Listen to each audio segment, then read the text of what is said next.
All right. The recording has now started.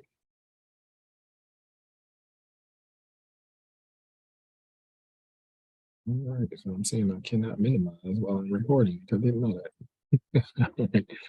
Learning as I go here. Lots to learn. All right, so good evening and welcome to Slippery Rocks University's Power of Story Speaker Series. My name is Dr. Anthony E. Jones, and I serve as the Chief Diversity Officer here at Slippery Rock University. And on behalf of the Office of Diversity, Equity, Inclusion, and Belonging, also known as DEIB, we welcome you. So why is storytelling important? Well, stories have transformative power that allows us to see the world in a different way than we do if we just encountered it on our own. Stories are an entry point to understanding different experiences of the world. Stories reveal truths, encourage exploration, generate curiosity, and more. They become a connective tissue between time, people, culture, and experiences. So before we begin, I wanted to start with some ground rules. First, we ask for active listening. So we do ask that you mute your cameras, and we do ask if you are able, if you can cut your cameras on, as we are in a virtual space.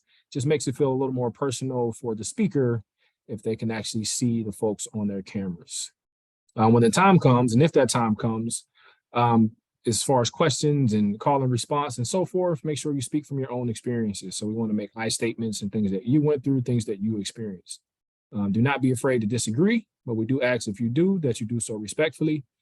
Participate by choice. So when that time comes for to share, you don't have to speak, but it's always helpful for us to hear and learn from your experiences. The goal is not to agree, but to gain a deeper understanding. We ask that you speak up, but not over, and that you be conscious of body language, as body language can oftentimes be just as offensive as words. So we want to be mindful of that. So now to share about our speaker. Mrs. Prebula, I knew I was going to fumble on that. I'm sorry.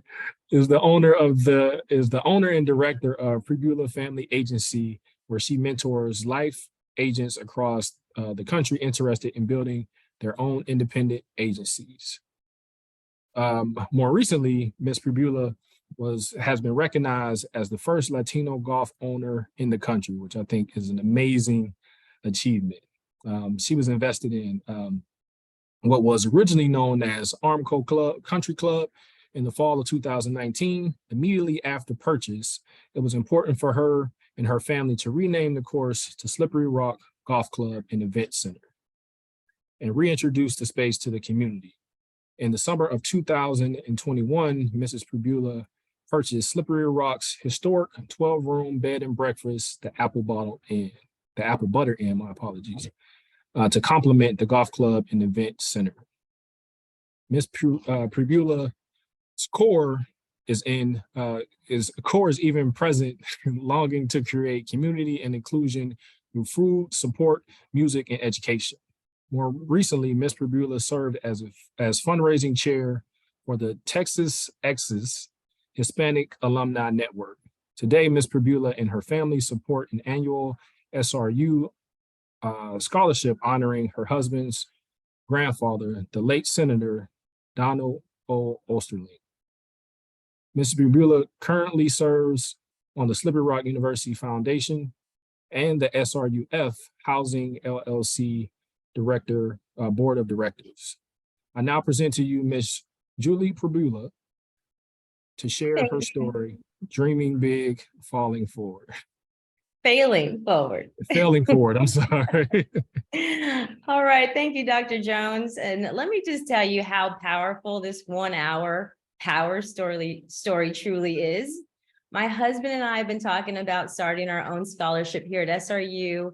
And by the generous payment from this power story, we're able to immediately make that happen. So thank you, Dr. Jones, for the gracious opportunity. You just started a ripple, sir. Thank you. Friends, colleagues, and most esteemed guests, my name is Julie Prebula, and it is an honor and a privilege to be with you on this fine spring day. Today, we're going to go on a journey together, a short ride into a different dimension, or what I call my life. But before we do that, I'd like to thank the Office of Diversity, Equity, Inclusion, and Belonging for allowing me, this Tejana from Corpus Christi, Texas, to share my story with you. Today, I'll pull back the curtain of otherness to show the familiar faces of strength and resilience that grow within us all. I will spotlight what most people might view as obstacles only to celebrate relationships with family and mentors.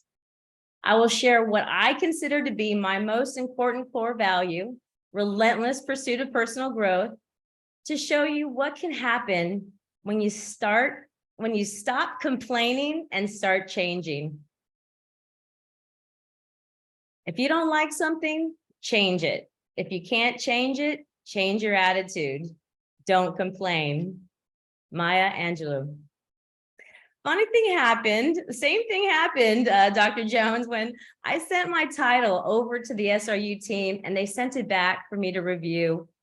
And I noticed that they also replaced failing with falling. This was just another reminder how much we dislike the word failing. And often it's hard to accept for most of us. No one wants to be associated with failure. I fail over and over again. That's why I succeed. Michael Jordan. As an entrepreneur, I encountered many losses and marked them all as failed businesses, lost investments, or missed opportunities. All those misses and heartbreaks were less about the loss and more about how I recouped, how I recovered, bounced back, and how I never lost the desire to just keep going, make that next investment, or just jump all in again and again and again.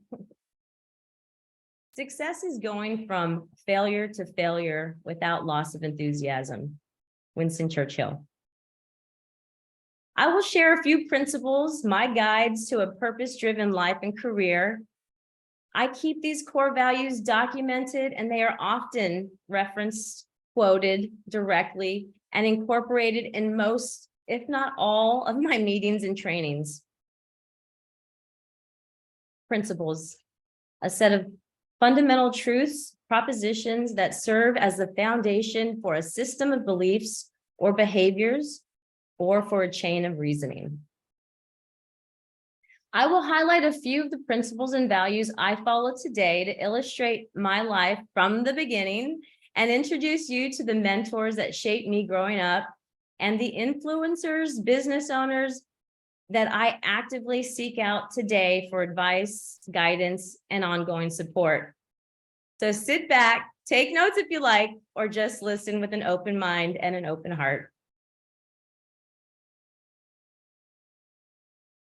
These are my principles worth following. Associate with the right people, relentless pursuit of personal growth, be active, fail, and fail again, massive action, constant correction. My roots. I told you I was going to start from the beginning. I figured if we were going to get to know each other intimately, Dr. Jones, why not start from the very beginning? According to 23andMe, about half of me originated from Spain and the other half from Mexico. Although this was no surprise to me, it had me thinking about my lineage, about how most likely it developed through a hostile takeover and not necessarily through peaceful mating rituals. I had already had a suspicion of this general makeup by simply looking at my great-grandmother, the most indigenous woman I've ever known.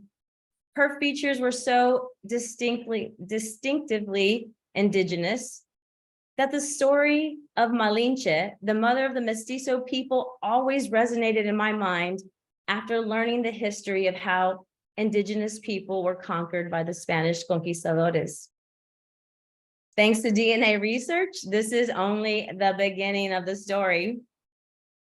I am named after my great-grandmother, Julia, who's pictured here in the center, or as we lovingly called her, Abuelita Chiquita, because she was no taller than 4 feet and a few inches.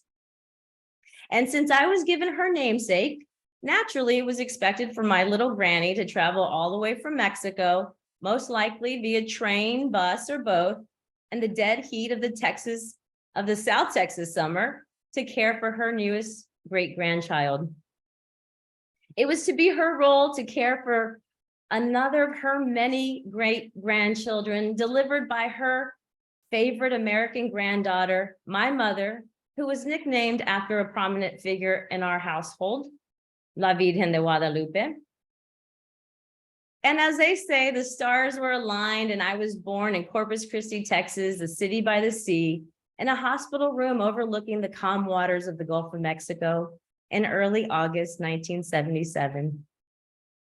And that would have been the start and the end of that chapter. But as the story goes, I cried so much that my sweet abuelita could not get back to Mexico fast enough.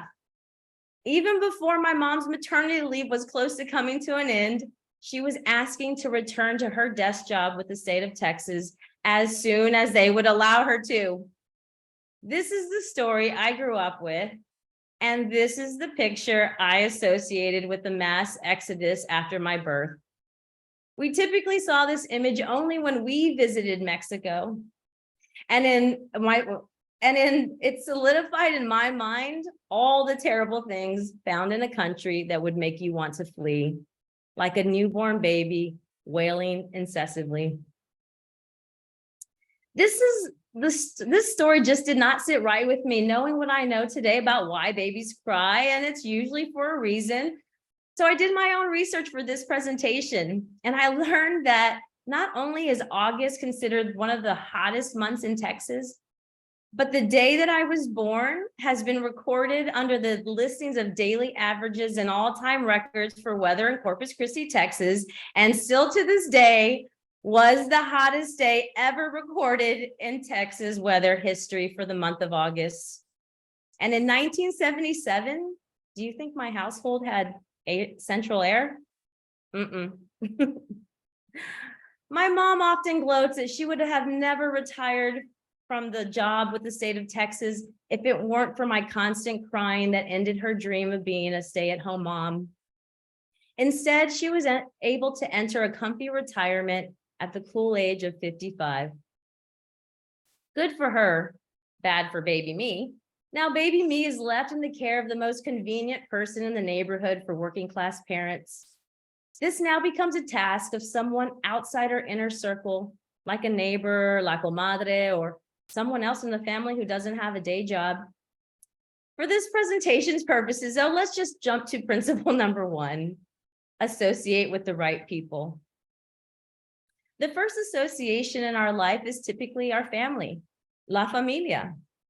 This is the only time in life where our association is given to us, or in my case, created by my parents, as you can see from my graduation picture from the University of Texas at Austin, with my 6 younger sisters.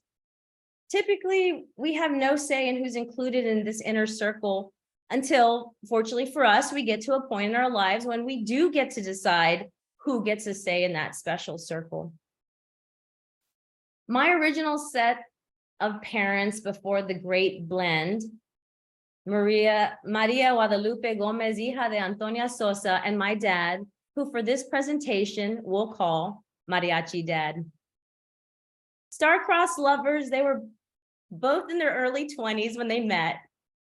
A classic Tejano love story, or as the story goes, my dad, El Guapo, the handsomest man on the dance floor, asked my mother, who was nicknamed Muñeca for her baby doll hair and lovely features, for a dance and to share a Coca-Cola. And like that, they were inseparable until, well, they actually did separate, but not before my baby sister Nancy was born, but I digress. However, I enjoy telling the story from here as it's where I credit my skills on the dance floor. Yes, my parents met in a place I thought for years was the only place you were destined to meet your soulmate. Where else but the local nightclub, of course. Sidebar, ladies, you can now leave that to the internet. I don't have much recollection of their marriage that lasted the first 4 years of my life, nor do I have much memory about anything up until the days when my mom started dating what was soon to be my new stepdad. That was when my world as I knew it would never be the same again. Before blended families were as common as iPhones and every family had at least one in the bunch, we became a blended family. But before that, we had something that no one on my block had, and Mama Maria had met a white man and now she was gonna marry him. For this story, let's call him Corporate Dad. Corporate Dad was not your average white man. I mean, he didn't sell insurance or anything like that, nor did he look like anyone in my TV show lineup. Although I often compared him to Tom Willis, the only white man I knew that could openly marry a woman of color. But unfortunately for him, he was constantly berated by his neighbor, George Jefferson, for, well, being his white self, I guess. At 10 years old, I hardly knew much beyond my own race, much less about any other new and obscure races like that of my mom's new white fiance. But what I did know was that this wasn't going to be easy for me or my mom. At 10 years old, what shocked me the most was how casual this person was for a man. I don't even think I knew what a typical white man was supposed to look like, let alone act like. All I knew was this man had the most incredible piercing blue eyes and the softest hands I'd ever felt from a man. As soon as Corporate Dad moved in, things changed. Little by little would I know how these minor changes early in my life were to have a great impact for the rest of my life. For example, glasses of Coca-Cola with dinner were now being replaced with glasses of water. The endless buffet at dinner time also came to an end with the no seconds rule, which caused some panic at the dinner table at first, but eventually I realized how having seconds usually caused my belly to ache and make me uncomfortable after dinner. Not to mention how the sugar running through my veins after a couple glasses of pop was not what I needed to help me go to sleep. New veggies were introduced, new vegetables were constantly making their debuts at the dinner table, like mustard greens, kale, spinach, not from a can. So many new leafy vegetables, okra, pickled veggies, and most notably, wait for it, Corporate Dad prepared them for us. Let's just say my mom was not the creative one in the kitchen. My grandma Antonia worked in hotel kitchens her whole life as a sous chef. So naturally, she cooked everything for her children. All they had to do was warm it up. Cooking was now Corporate Dad's new role, and thank goodness he took over, because what I soon discovered was that I loved all the foods he brought to the table, even the ones I'd never seen before. And without even noticing, I was feeling better and looking better too. As the new cook in the kitchen, Corporate Dad even brought with him his new tools in the kitchen. Corporate Dad brought the first microwave I'd ever seen in my life. And even though they said no metals, naturally Hershey's Kisses were the first thing I had to put to the test, with foil wrapper and all, to truly experience the magic of this new thing taking over our tiny kitchen. Another new age tool that Corporate Dad brought to our tiny 2-bedroom house when he moved in was a computer, a big box IBM system that took up most of our dining room table. And when it came time to eat dinner, we just pushed it to the middle of the table to allow just enough room for our dinner plates and drinks. I hadn't paid much attention to this machine until I discovered it also housed games. It had to be the only computer in the neighborhood, because after school, I would invite anyone and everyone who wanted to come over and play this new game called Pong on the computer. I remember I had crowds of people in my house watching this tiny platform make it in time for another save. In addition to the new foods and fancy toys, words and phrases my sister and I used every day for years, thinking we were using them correctly, were being corrected. I recall asking my mom directly, why didn't she ever correct us before? And all she could say was, I thought you were cute when you mispronounce things. Cute? Putting a G in sandwich? Cute? That ain't cute. Beyond the grammar lessons and the crowds for Pong at my house before my mom got home just after 5 p.m., there was one more important thing, one major life-changing addition that corporate dad brought with him. And it was not a country club membership. It's the same thing you're getting right here, right now from SRU. It was a college education. Corporate dad brought with him a degree in child psychology. And with such a degree, the way my mom disciplined took a change for the better. Ever since my original set of parents divorced, Mama Maria took it upon herself to be the true disciplinarian of the two, knowing that my dad would probably give us anything we wanted just to spite her, which was mostly true. But when corporate dad came in with his child psych degree and talked my mom into replacing la faja, otherwise known as the belt, for timeout, boy, I tell you, that was the moment I truly fell in love with my soon-to-be stepdad. I mean, la faja wasn't even a normal belt that belonged to my mom, nor did she wear it. Oh no, it was a leftover man's leather belt, so thick, I imagined I could use it to escape via zip line if I ever needed to. That's how thick the leather strap was, and the buckle could definitely be considered a weapon when used properly. Its sole purpose was to hang in the closet as a visible reminder that we owned a weapon of ass destruction, and my mom was not afraid to use it. It was the 80s after all, and anyone could hit a child, and call it warranted, especially if you were an adult and had good enough reason. It was practically encouraged to discipline sharply as needed, at least in my neighborhood. But not from my college-educated corporate dad. Oh no, sir. This was considered child abuse, and no one, not even mom, was going to use a weapon or a hand to beat us into submission. Not anymore, no sir. Even spanking had new rules. Only one pop and directly on the rump. Only one. Not until my mom's hand got tired, but only one pop and on the button, that was it. Back then, it was so hard not to smile or laugh and get excited about only one pop when we got in trouble, but I still managed to let out a fake cry so my mom wouldn't retreat into her old ways of spanking us as if she was Poncho Sanchez and we were a new set of congas. But because my mom met corporate dad at work of all places and not at the local nightclub, I was truly concerned for her. Corporate dad was considered the other in my neighborhood, in my entire world. I was embarrassed to be seen with him outside the house.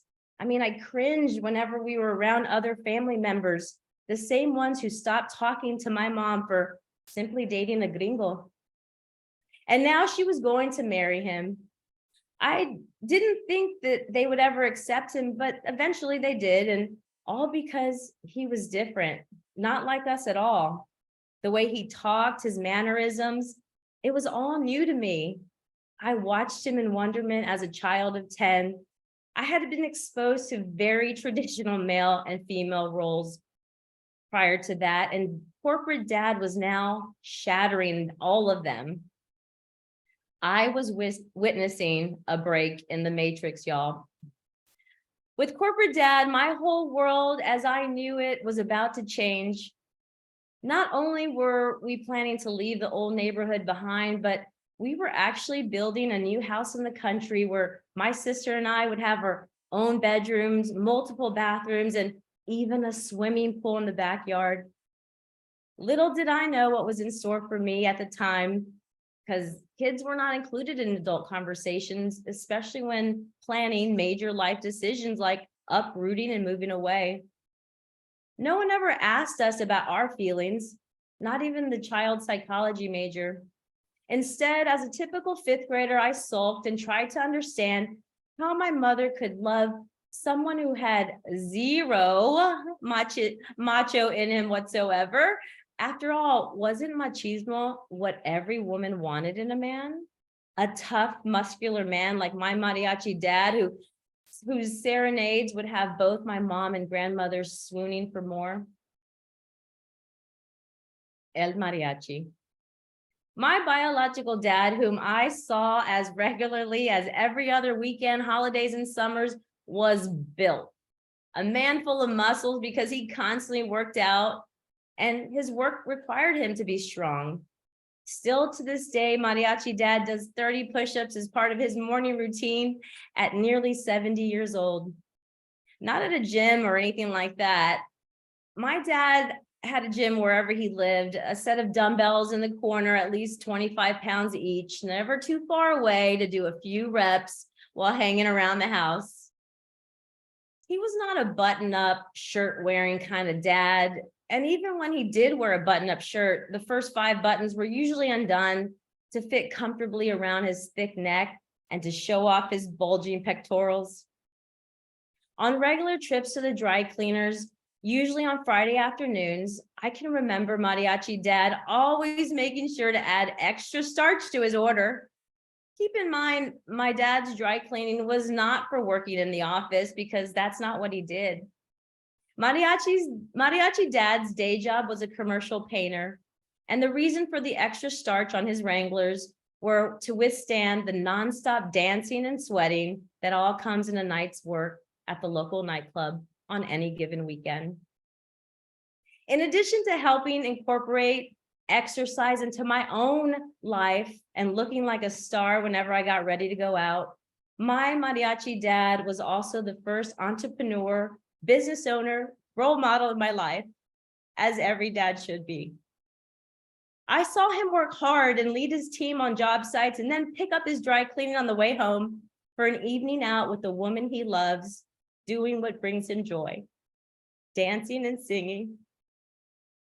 Some of you may have heard him sing before, an impromptu performance at the golf course or two. He's the type of singer that is always on and ready to sing whenever asked. Fortunately for us, he's really good, and true to this day, Mariachi's dad's motto is work hard, play harder. He continues to live life to the fullest and the first person to show me that life is meant to be enjoyed. The importance of nurturing your passions, indulging in your hobbies, and always being fair in business while treating your team with dignity and respect. Relentless pursuit of personal growth. When you associate with the right people, you find yourself learning and growing in a more healthy and intentional way.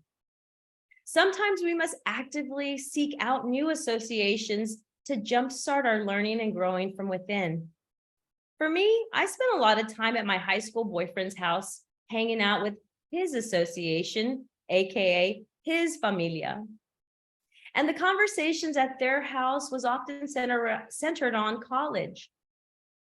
More specifically, the University of Texas at Austin, where his dad was an alumnus and his mom a big fan of all things Longhorns.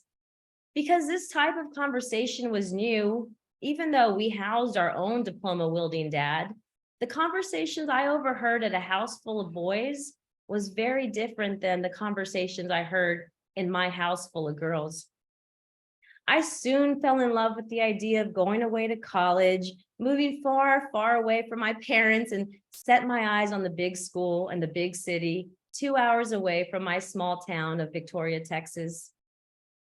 Immediately after high school graduation, I packed my bags and moved to Texas and enrolled myself into college. I worked 30 hours a week as a pharmacy tech for a 24-hour national pharmacy chain and lived with my family until I saved enough money to get my own apartment.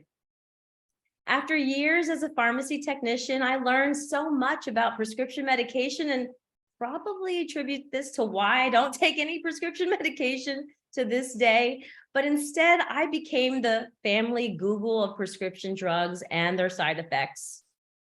All the while, I was an advertising major and never knew how working as a pharmacy tech for 5 years would benefit my career until I became a licensed life and health agent in my late 30s. Today, I call these many talents that are picked up from our past jobs, careers, or life experiences as gifts or our superpowers as we carry in our toolbox wherever we go. You get to pull them out at any time you want because you own them. When you stay active, you're filling your cup. You are adding to your toolbox. These life lessons become the gifts we get to take with us to the next opportunity to be active all over again. You never know what life has in store and which gift you'll need when. After 5 years of living in Austin, working and putting myself through college, I graduated magna cum laude with a degree in advertising from the University of Texas at Austin. And I set my sights on moving out west to live and work with my entrepreneur family in Los Angeles. Like attracts like, and I was in motion to find my new associations outside of Texas. So before I became an entrepreneur, I lived and worked and learned from the best of them. In addition to my two dads, my Thea, Irene, pictured here, joined what I would soon call a long list of mentors and advisors that would guide me throughout my life and career.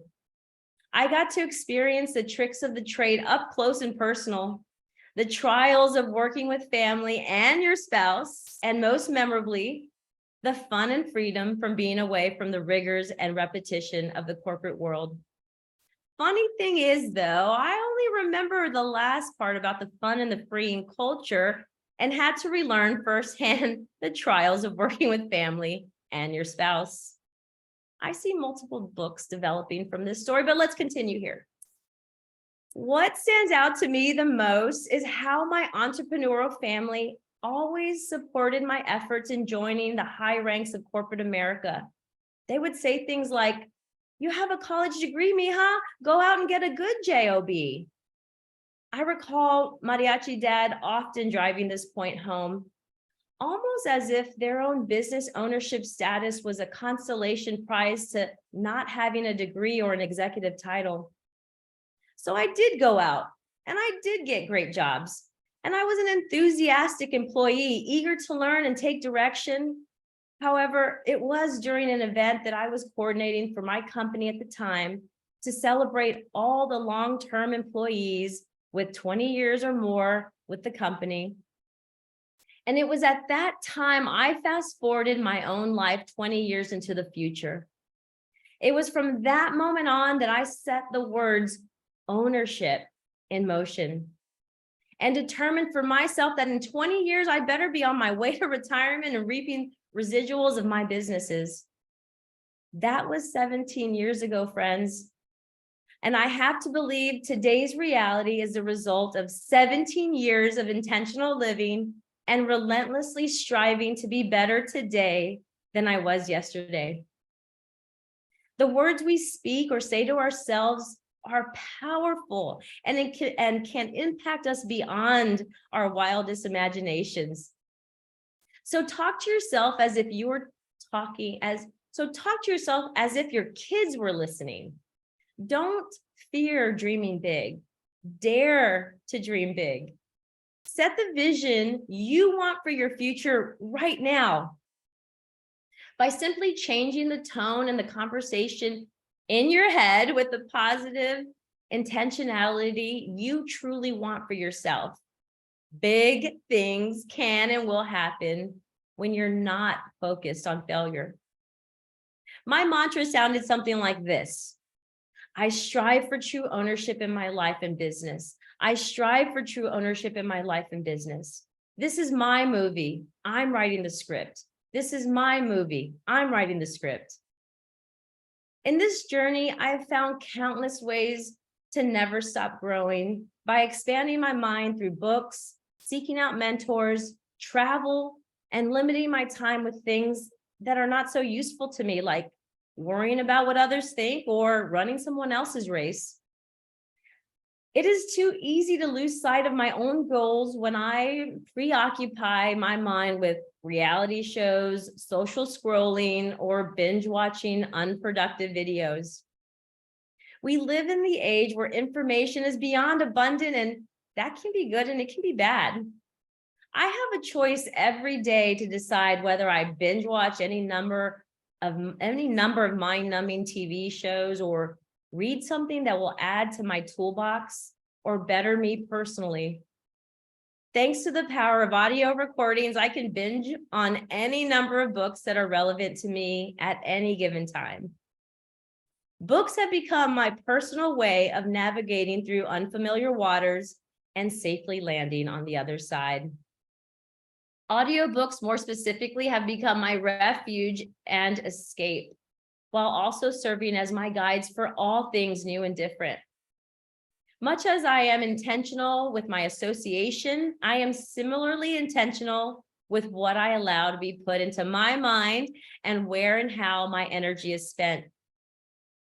Not only is this one of my favorite of the core values, but it's also a practice that never has to cease until you do. Be active, fail, and fail again. If at first you don't succeed, try, and try again. In other words, fail, and fail again, because at some point you will start failing less. I really wish somebody would have told me this a lot sooner than they did. It wasn't until I was in my 30s until it hit me that all these losses, misses, and yes, failures were all supposed to happen just as they did. My leaps in and out of self-employment to corporate employee to back to entrepreneur again was starting to feel like a never-ending pendulum. Once my mind was set on ownership, I became relentless in my research for booming markets, economies where I could thrive doing what I'd been doing for Fortune 100 companies and global businesses throughout my career as a marketer. I was good at making rich companies richer by introducing them to loyal markets, specifically to the brown and Black communities, by way of authentic outreach programs I developed and rolled out across the country. Even though I knew ownership was my end goal, I was a great employee while I was employed. I stayed active for the greater good, using big company resources to hire and increase wages for talent that spoke multiple languages and presented bilingually to audiences in their neighborhoods. I loved working for the mouse, but soon that also came to an end. And just when I started getting comfortable, so much so, I even set my original goals of business ownership on the back burner, all for Mickey. My breakup from Mickey was an emotional one. I was having so much fun, I wasn't ready to leave when they closed the multicultural marketing division where I led the promotions team. But this too was all supposed to happen just as it did, as my life would take a major twist. And just before I left the Disney stage, I got married. I got engaged on it. My husband, Eric, took the opportunity to surprise me and ask for my hand in marriage during a commercial break from Radio Disney's annual music awards show held in downtown LA, where my team and I worked the show. A year later, we would be married on Easter weekend in Las Vegas, where both my dads would be present to give me away. Massive action, constant correction. Massively act, y'all. And while in the process, stop for support, ask for guidance, request feedback, and be ready for criticism. Just keep moving. Initially, my constant corrections came from all those closest to me, like my new stepdad, my teachers, professors, and as I grew up, from my managers, supervisors to today's mentors, business partners, and books, lots of books. When the golf course was officially purchased in December 2019, we, like most business owners, had no roadmap to navigate through a pandemic. But fortunately for us, we had the next best thing. We had an optimistic mindset, tools and resources to keep us motivated when motivation was scarce. And as the good creative connector and connector creative my husband and I are, we got moving, connecting and creating our way to save a business that hadn't even taken off yet. But before we all went into quarantine, this connector extraordinaire got to personally shake hands with every member, neighbor, and anyone who wanted to see what we were up to during our first and last open house, for a while at least, in February of 2020.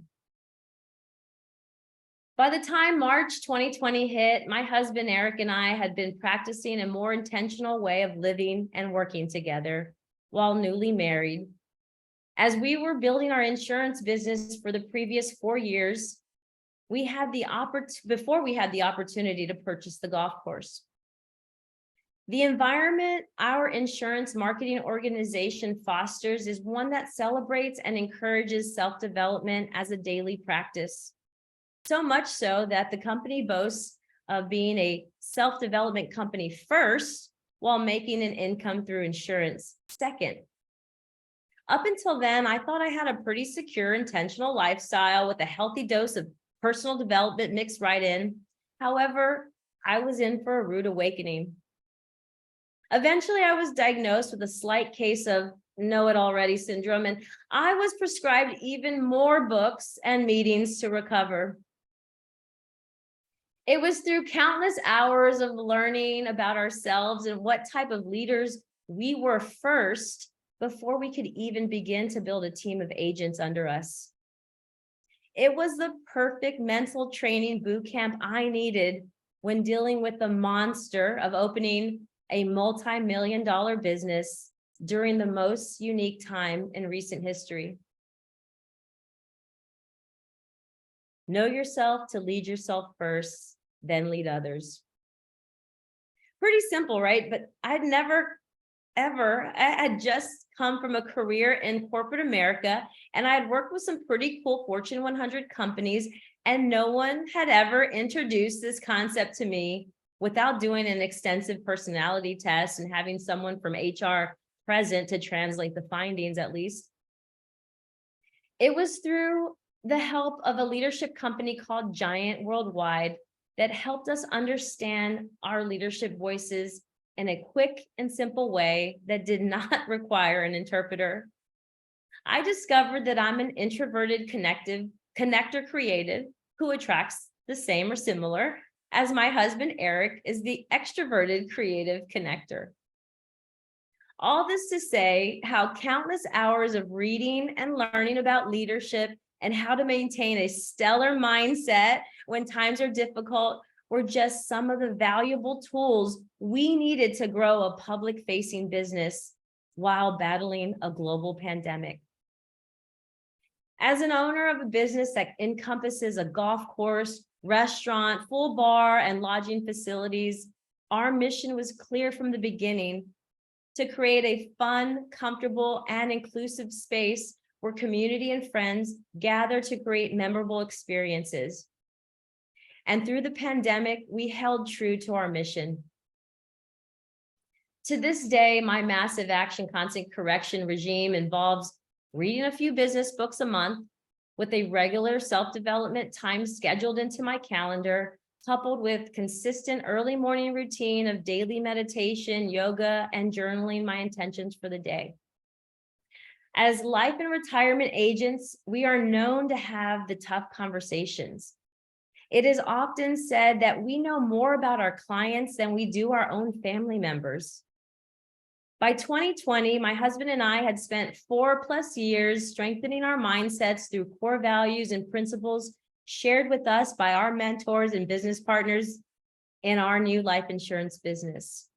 At 4 years into this new woke lifestyle, we were only babies trying to figure out how to balance the highs with the lows all while maintaining a good attitude towards each other and the business. Our strong roots in service through community groups, our church and volunteer outreach work that we did in schools, hospitals, and jails served as our moral compass. And yet at this point, the hardest thing I had to do was sell life insurance. We still had no idea what we were about to get ourselves into. When we finally were able to open up for business in May of 2020, it was only through the support of the community, our members, our developing staff, employees, managers, family, and most importantly, from my business partners, to allow our mission of creating a fun, safe, and inclusive space where friends and the community can gather to create memorable experiences, took root and thrived. Because in the end, it's not about my golf course, y'all. It's about your golf course. It's about how your $1 million idea is going to come to fruition, your big dream. And just because no one in the arena looks like you, talks like you, or shares a similar background as you, does not mean you do not have what it takes to thrive in that same arena. So I challenge you to spotlight those differences, celebrate the unique traits you were gifted, and turn difficult histories, upbringings, or whatever to the story you want to share. You just heard mine. Now, what's your big dream, and how are you failing forward to obtain it? Thank you. Thank you so much, Julie. Can we give her a virtual round of applause as I see what we're doing? I had to hide everybody's faces. I thought you were saying, close your cameras. That was a lot of fun. Thank you. That is terrific. And Julie, can I ask you to stop sharing your screen so we can all come back in together? Yes, sir. That is perfect. Thank you so much. So at this point, wanted to open the floor up to any questions that you all may have for Julie and her process. And I think first off, thank you for sharing in the way that you did. It was amazing story to follow. Definitely, as you said, many books to write from this, as I feel like that in itself could easily be turned into a book. Definitely one I would read as well. So as stated before, just want to open the floor up. Any questions that you all may have for Julie is just feel free to unmute and ask your questions.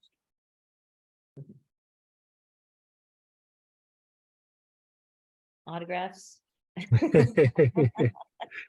Okay, so I am here and I just want to say, oh, my friend, wow, what an inspiration. I know you and I love you and I love your family, but wow, to listen to your story was incredibly moving. So thank you for sharing, because it means that you open up your heart and you go out there to share that. So I love that. And I want to thank you for doing that. So great to see your face on here, Tina. Wonderful. Thank you. Ooh, don't make me cry. Any questions from anyone else? No questions. Ooh, that was good. Dr. Jones, thank you, first of all, because I had this in my head. And when you said power story, I said, oh, I got to start from, no, you said 45 minutes. I said, I'm going to have to tell it from the beginning.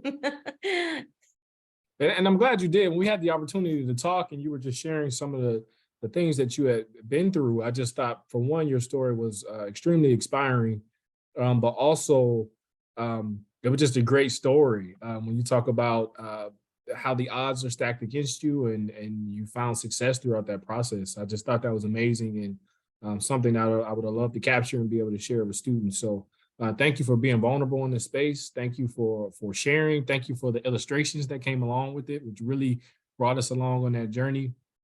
And made this story really powerful, which this series was created to do.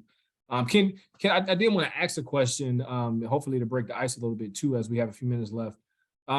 what is your motivation to keep going? It seems like you work to a space where you could easily become comfortable or complacent or content. What is the motivation to keep striving forward?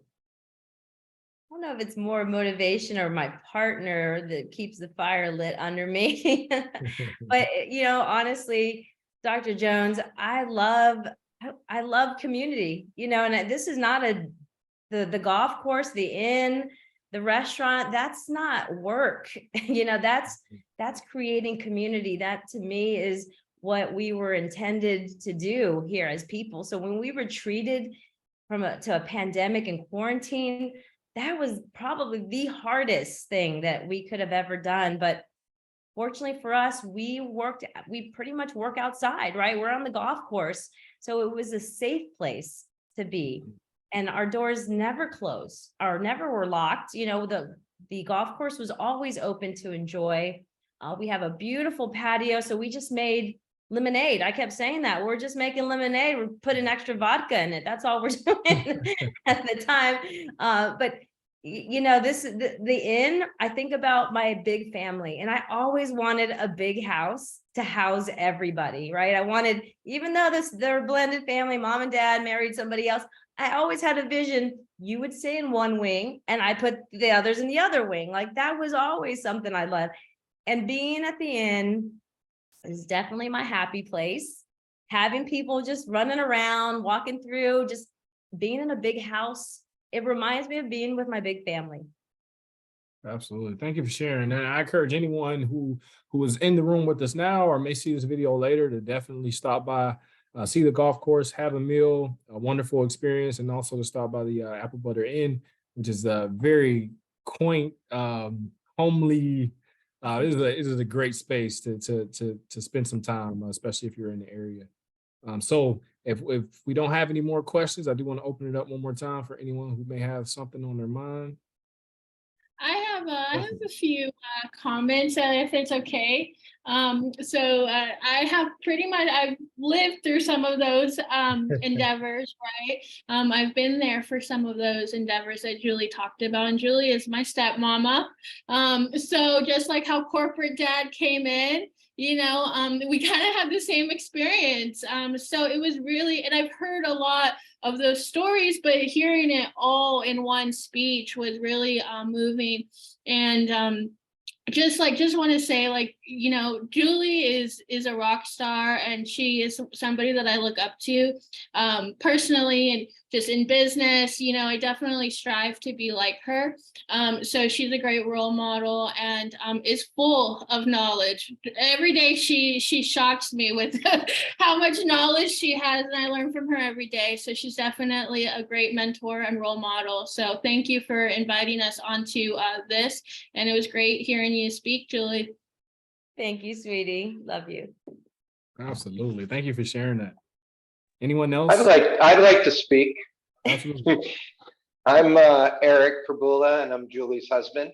And I gotta say, I had to turn my camera off because it just brought me to tears to see what a wonderful woman she is.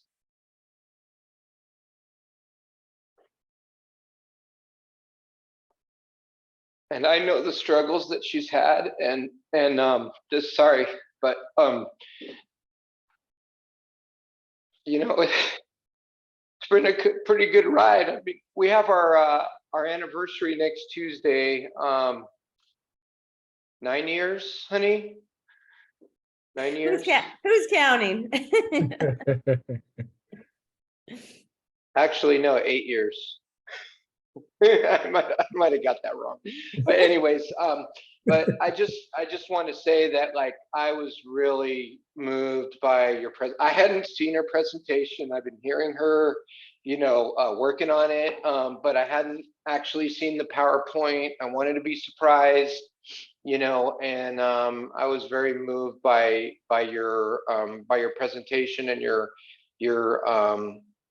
45-minute. I was like, I wonder if she's going to be on time, because like in our presentations in insurance, like we're kind of like always running overboard, over time. So, but she hit it right on the point, 45 minutes. So I was pretty proud of her on that. So thanks, sweetie.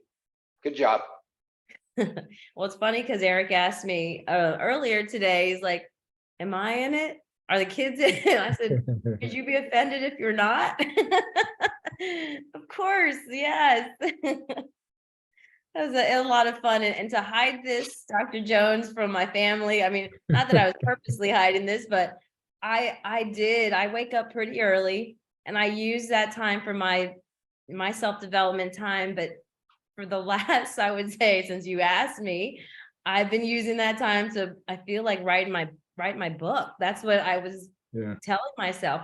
I'm writing a book here, and it's only a 45-minute synopsis going on. And somehow I stopped working on it, and then I timed myself. So I don't know how it ended at 45 minutes, but it did. So it was a lot of fun getting to know myself a little more too. Absolutely. This was perfect.